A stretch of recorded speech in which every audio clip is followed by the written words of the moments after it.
नमस्कार दोस्तों, स्वागत है आपका इन्फोशेयर में। तो आज जिस टॉपिक पे हम बात कर रहे हैं वो है ऑटोमोटिव इंडस्ट्री। और ऑटोमोटिव इंडस्ट्री क्या क्या प्रॉब्लम्स, क्या ऑटोमोटिव इंडस्ट्री ने 2020 में और उन सब प्रॉब्लम्स को कैसे सॉल्व किया है या अभी भी उन सब प्रॉब्लम्स को कैसे हैंडल कर रही है, और उसके बीच में जो भी बेस्ट सेलर कार्स हैं ऑटोमोटिव सेगमेंट में वो हम बात करेंगे। और उसके अलावा भी क्या क्या प्रॉब्लम्स हैं 2021 में जो कि ऑटोमोटिव इंडस्ट्री फेस कर सकती है, उस पर भी हम थोड़ा सा बात करेंगे जी। जैसा कि मैंने कहा कि 2020, जैसा कि ये सबको पता है कि ये प्रॉब्लम या ये साल जो है इसमें बहुत सारे प्रॉब्लम्स थे ऑलरेडी। ये सेक्टर ऑलरेडी, ऑटोमोटिव सेक्टर एक बहुत बड़े स्लो डाउन से गुजर रहा था बिफोर पेंडेमिक ने हिट किया, उससे पहले ही। लेकिन पेंडेमिक से हिट होने के बाद तो ये ऑटोमोटिव सेक्टर जैसे बुरी तरह से मतलब लॉकडाउन के स्टेज में चला गया। मतलब बुरी तरह से उसको प्रॉब्लम्स का फेस करना पड़ा, क्योंकि मेजर प्रॉब्लम था ऑलरेडी जो एक प्रीवियस स्लो डाउन से गुजर रही थी। और उसके बाद जैसा कि कोरोना पेंडेमिक के कारण भी जो प्रॉब्लम्स आई हैं, उसके अलावा भी जो ऑटोमोटिव सेक्टर में चल रहा था वो BS6 गाड़ियां चल रही थी, जिसमें कि सभी ऑटोमोटिव मैन्युफैक्चरर्स को BS6 में मूव करना था। वो भी एक चैलेंज था कंपनीज के लिए। अभी वो टैकल कर ही रही थी कि ये कोरोना आ गया। और उसके अलावा भी एक और चैलेंज था जो कि इलेक्ट्रिक व्हीकल मैन्युफैक्चरिंग की तरफ से आ रहा था, जहाँ पे कार्बन न्यूट्रल या जहाँ पे सभी कंपनीज को ये था कि उनकी उनके द्वारा जो भी इमिशन है वो ज़्यादा नहीं हो, जिसके कारण मतलब जो भी फोकस था वो इलेक्ट्रिक व्हीकल पे था। तो ये सब चीज़ें चल रही थी ऑटोमोटिव सेक्टर में। बट इन बिटवीन जो कि कोरोना वायरस आया और इस पेंडेमिक में तो सब कुछ मतलब जैसे कि स्टैंड स्टिल कंडीशन में लेकर के आ गए सभी इंडस्ट्रीज को, नॉट ओनली ऑटोमोटिव इंडस्ट्री, सभी इंडस्ट्रीज को। ठीक है। और ड्यूरिंग लॉकडाउन आपको पता है कि जब इंडिया में लॉकडाउन था from March to June, somewhere in the month of June, तो इस बीच में काफी स्ट्रगल किया है ऑटोमोटिव पीरियड में। बट एक मंथ जो कि अप्रैल का मंथ था, वहां पे तो सेल्स बिल्कुल जीरो और प्लस प्रोडक्शन बिल्कुल जीरो था। तो आप समझ सकते हैं कि कितना बड़ा हिट हुआ था। ठीक है, ये बहुत बड़ा हिट था सभी ऑटोमोटिव कंपनीज के लिए। बट स्लोली स्लोली जैसे ही एक फेज आया था जहाँ पे लॉकडाउन हट चुका था, और उसके बाद एक फेस्टिवल का टाइम था during the month of October, जहाँ पे लोगों ने स्पेंड किया था फॉर न्यू कार्स या न्यू व्हीकल्स के लिए। तो यहाँ पे एक कुछ इंडस्ट्री में रिकवरी दिखी थी, that is purely because of demand during the festival season. यहाँ पे एक थोड़ा सा स्लाइड सा एक रिकवरी देखने को मिला था। ठीक है, तो ये एक सीजन था। और प्लस ये रिवाइवल एक और रीजन से बताया जा रहा था, और वो रीजन था कि because of corona virus people were not interested in moving in public transport. लोग पब्लिक ट्रांसपोर्ट नहीं लेना चाहते थे, यहाँ तक कि ओला उबर भी लोग नहीं लेना चाहते थे, और बसेस ट्रेन तो मतलब दूर की बात। तो ये एक फेज था जहाँ पे मतलब ऑटोमोटिव इंडस्ट्री ने थोड़ा सा पिकअप लिया था during October and November month, last month. ठीक है, तो यही कहना है मार्केटिंग एंड सेल्स के executive director marketing and sales Maruti Suzuki के शशांक श्रीवास्तव। तो इनका कहना है कि यस, जो लास्ट ईयर जनवरी फरवरी में थोड़ा सा रिवाइवल स्टार्ट हुआ था जैसा कि मैंने बोला, बट ड्यूरिंग लॉकडाउन के कारण सभी लॉकडाउन हुआ, जिसके कारण सभी तरीके के प्रॉब्लम्स आ गए। बट अक्टूबर में सेल्स काफी अच्छा हुआ, रिकवरी हुए थे थोड़ी सी। ठीक है, तो ये एक रीजन था जिसके कारण की इंडस्ट्री ने मतलब काफी उतार चढ़ाव देखे, स्पेशली ऑटोमोटिव इंडस्ट्री ने।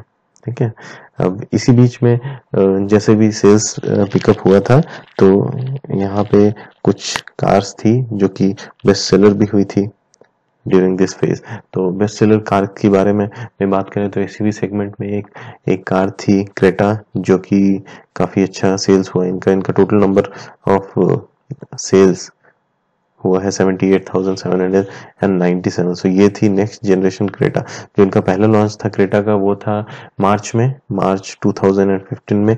ड्यूरिंग दिस टाइम मतलब वहां से इनका जो सेकंड जनरेशन आया था क्रेटा, इसका टोटल सेल्स हुआ था 78,797 अंटिल नवंबर। ये सो मार्च से लेके नवंबर तक में इन्होंने इतना सेल्स किया था, ठीक है। और ये तो सेल्स मतलब पूरे मार्च से लेके यहाँ तक है, बट अक्टूबर में ही इन्होंने सेल काफी अच्छा किया था, 14,000 सेल्स हुआ था। तो ये एक अच्छा पॉइंट था। तो क्रेटा ने काफी अच्छा मतलब रिकवरी दिया था hyundai के लिए। और यहाँ पे इनके राइवल्स थे किया सोनेट, एमजी हेक्टर, काफी बड़े बड़े नाम थे। Even Tata Harrier, Renault Duster, ये सब इंडियन मार्केट में इसके राइवल्स थे। बट क्रेटा ने यहाँ पे अच्छा पिकअप लिया था। और उसके अलावा जब आप कॉम्पैक्ट एसयूवी सेगमेंट में देखते हैं तो यहाँ पे एक बहुत बड़ा नाम आता है, वो नेक्सॉन, टाटा मोटर्स की नेक्सॉन, जिन्होंने अपना डेब्यू किया था 2017 में। और इन्होंने अभी तक टिल नाउ इन्होंने 42,000 सेल्स किया था, 42,000, ठीक है। और इनको मेजर ब्रेक थ्रू मिला था 2020 में, जो इन्होंने फेसलिफ्ट लेकर के आए थे। तो फेसलिफ्ट लाने के बाद इनका सेल्स काफी अच्छा हुआ था, 42,000। और अक्टूबर मंथ में अक्टूबर में आप देखेंगे तो इन्होंने ठीक ठाक बिजनेस किया था, जहां पे इन्होंने 6,888 यूनिट्स बेचे थे, ठीक है। सो नेक्सॉन ने अच्छा काम किया था टाटा मोटर्स के लिए।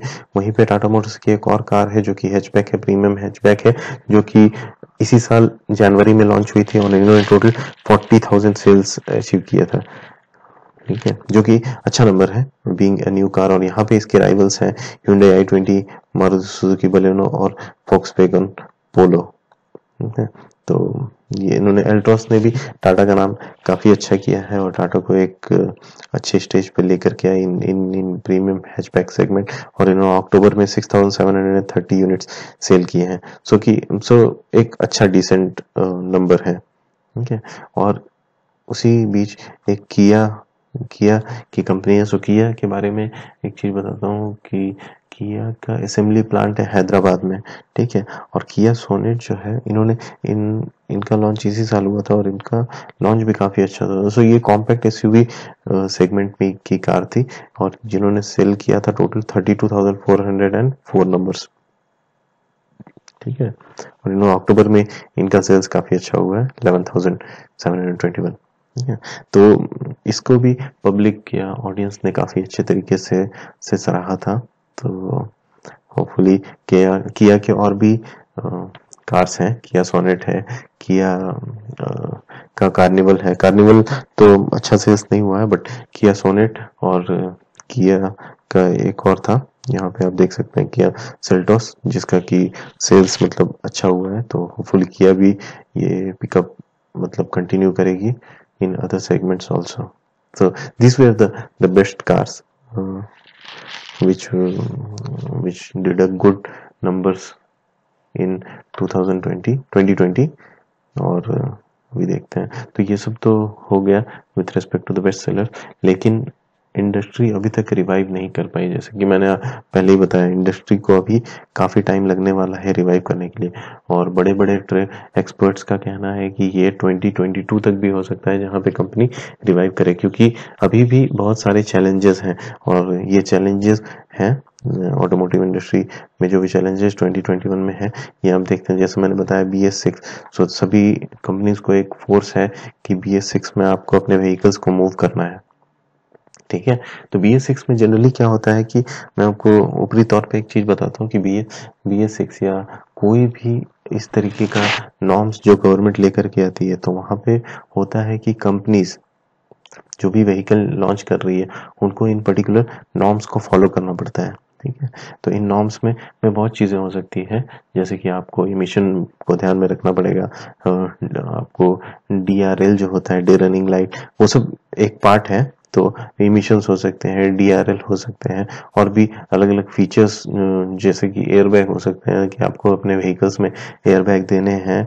तो ये सब चीजें कुछ कुछ हैं जो कि इन टर्म्स ऑफ सेफ्टी तो जो भी गवर्नमेंट नॉर्म्स होता है वो सब कंपनीज को फॉलो करना पड़ता है, ठीक है।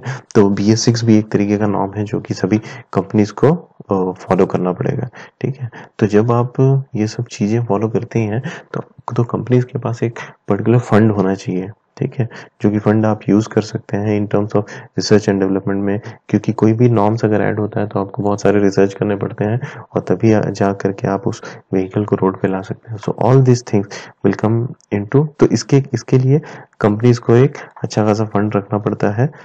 तो जो ये फंड होगा, ठीक है, जिसके कारण भी इंक्रीज हो सकते हैं कॉस्ट, ठीक है। तो ये एक चैलेंज है कंपनीज के पास, और प्लस मटेरियल कॉस्ट भी बढ़ रहा है। तो ये सब कुछ कुछ रीजंस हैं जिसके कारण कि ऑटोमोटिव मतलब व्हीकल्स के, आपने ऑलरेडी सुना होगा कि व्हीकल्स के कॉस्ट इंक्रीज हो रहे हैं। तो ये सब रीजंस हैं कि व्हीकल को के कॉस्ट कैसे इंक्रीज हो रहे हैं या क्यों इंक्रीज हो रहे हैं। तो अब कंपनीज के ऊपर एक चैलेंज है कि वो इनको किस तरीके से कस्टमर के रीच में रखे इन कॉस्ट को। Even on increasing the price it must be, ऐसा होना चाहिए कि वो इसके भी सेल्स होने चाहिए, मतलब इनडायरेक्टली सेल्स होने चाहिए, सेल्स पे कोई इफेक्ट नहीं होना चाहिए, ठीक है। तो ये एक चैलेंज होगा कंपनीज के लिए, ठीक है। और प्लस जहाँ तक की बात है कि इमिशंस, अब आपको इमिशन भी कम करना है, तो इमिशन कम करना है तो कंपनी नीड टू सी कि इलेक्ट्रिक व्हीकल में कैसे मूव हो सकते हैं, ठीक है। और इलेक्ट्रिक व्हीकल में जब आप मूव हो रहे हैं तो आपको इंडिया में इलेक्ट्रिक व्हीकल के लिए भी बहुत ज़्यादा इंफ्रा है नहीं, तो इंफ्रा के तरीके से भी देखना पड़ेगा कि आपको अगर 400 टू 500 या 600 किलोमीटर रेंज अगर आप दे रहे हैं तो आपको इंफ्रास्ट्रक्चर भी अवेलेबल करवाने पड़ेंगे कि अगर हाईवे में सभी तरीके के चार्जिंग स्टेशन होने चाहिए, फास्ट चार्जिंग, स्लो चार्जिंग, तो इस तरीके के इंफ्रास्ट्रक्चर आप लोगों को देने पड़ेंगे। तो इसमें कहीं ना कहीं मतलब गवर्नमेंट को भी सपोर्ट करना पड़ेगा कंपनीज को, तो ये है। और एक और जो कि मतलब चैलेंज तो नहीं है बट ये एक अच्छा पॉइंट है for from automotive point of view के, पर्सनल मोबिलिटी भी ज़्यादा बढ़ सकते हैं। पर्सनल मोबिलिटी जैसा मैंने कहा कि लोग अब पब्लिक ट्रांसपोर्ट में ज़्यादा इंटरेस्टेड नहीं होते हैं जाने के लिए, क्योंकि बिकॉज ऑफ कोरोना वायरस आपको पता नहीं है कि मतलब कोरोना चूंकि बढ़ रहा है या बढ़ा है, तो एक तरीके का माइंडसेट हो गया है लोगों को कि it is better to have their own vehicle, अपना व्हीकल लेकर के चलिए और मतलब कोरोना से कुछ मतलब टेंशन नहीं हो इस कारण से। तो पर्सनल मोबिलिटी भी आप उम्मीद कर सकते हैं कि पर्सनल मोबिलिटी भी बढ़ेगा। और यहाँ पे एक चार्ट आप देख सकते हैं जहाँ पे कि नंबर्स आपको पता चलेगा कि फिनेंशियल ईयर 17, 18, 19 एंड 20। तो 17 में जहाँ पे फर्स्ट क्वार्टर में नंबर्स इस तरीके से जा रहे थे, 17, ये 18, ये 19 एंड देन अगेन 20 में फर्स्ट क्वार्टर में ये नंबर कम हो गए, ठीक है। ये बढ़ रहा था, ये नंबर कम हो गया। तो ये नंबर फर्स्ट क्वार्टर में इसलिए कम हुआ क्योंकि आपको पता है बिकॉज ऑफ लॉकडाउन, और लॉकडाउन का इफेक्ट यहाँ पे और हुआ था, ठीक है। तो आप देखें कि ये जो 2020 में है ये पूरी तरीके से सेल्स कम हो गए हैं, ठीक है। तो उम्मीद करते हैं कि ये सेल्स अगेन रिकवरी की साइड पे वी शेप रिकवरी हो, जहाँ पे कि अगेन जब आप कम हुए हैं तो उसी स्पीड से आपको ग्रो करना चाहिए। स्पीड से ग्रो करने के लिए यस ऑब्वियसली ऑटोमोटिव सेक्टर और गवर्नमेंट को एक साथ काम करना पड़ेगा, ताकि ये जो रिकवरी है ये लोगों को मतलब आए दिन हमको देखने को मिलना चाहिए रिकवरी, क्योंकि यस रिकवरी होगा तभी जा करके लोगों के पास पैसे भी आएंगे और तभी आप व्हीकल खरीद सकते हैं। तो एवरीथिंग इज डायरेक्टली प्रोपोर्शनल, सब कुछ एक दूसरे पे डिपेंड करता है।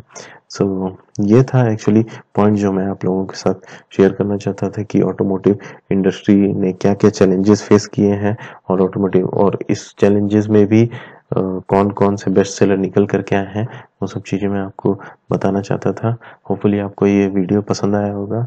सो वाइंड अप करने से पहले मैं आप लोगों को विश करना चाहता हूँ very happy new year. Hopefully कि नया साल आप लोगों के लिए बहुत अच्छा हो, बहुत तरक्की करें सभी लोग जिस भी फील्ड में हो, खूब खुश रहें और खूब हेल्दी रहें।